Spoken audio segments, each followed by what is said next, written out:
Welcome back. In breaking news out of the US this morning, Eric and Lyle Menendez will have to wait at least another 2 months until they're resentenced. A California judge delaying the brothers' hearing until late January. Yeah, to discuss this, bringing in legal affairs journalist Meghann Cuniff in Los Angeles. Meghann, great to see you again. So the outgoing DA, we knew this was sort of a political thing for this DA as well. They wanted them resentenced and paroled immediately. What's happened to that?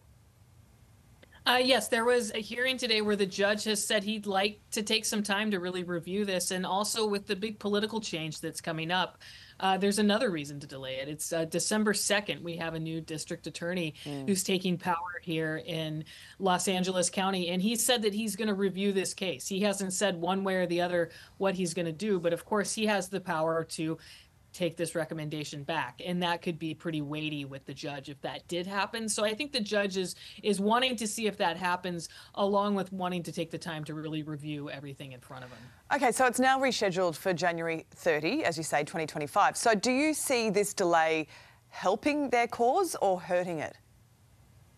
I'm not sure I would say either way. I don't think it's great for them that they have a new DA that's coming in. I think they would be in a better situation if the DA who was really on board with this and had made the recommendation had been reelected, but he wasn't. So it is a big question for them of what is the new DA going to do and how is that going to affect the recommendation. So I would say that this is overall not good news for them, but there are a lot of people in the DA's office that have some questions about how this was handled, is my understanding, and are even planning on opposing this. So I think everyone's just kind of waiting to see how that shapes up. Okay, well, let's say that the DA looks positively on this and wants the judge to look at the case again. Then the brothers want their lawyers to get their conviction lessened from that first-degree murder to voluntary manslaughter. So if that happens, considering they've spent all this time in prison, how soon could they be up for parole?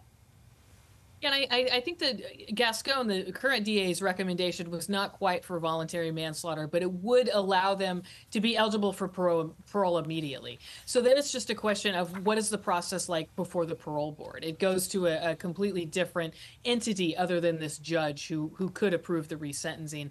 They could schedule something within a couple months. It just depends on them. But then the ball would be in their court. And then, of course, Governor Gavin Newsom would be the final say on that if the parole board does want them released. Well, the world is certainly watching this case. Meghann, we appreciate your insights on it. Thank you. Thank you so much. No worries. Well,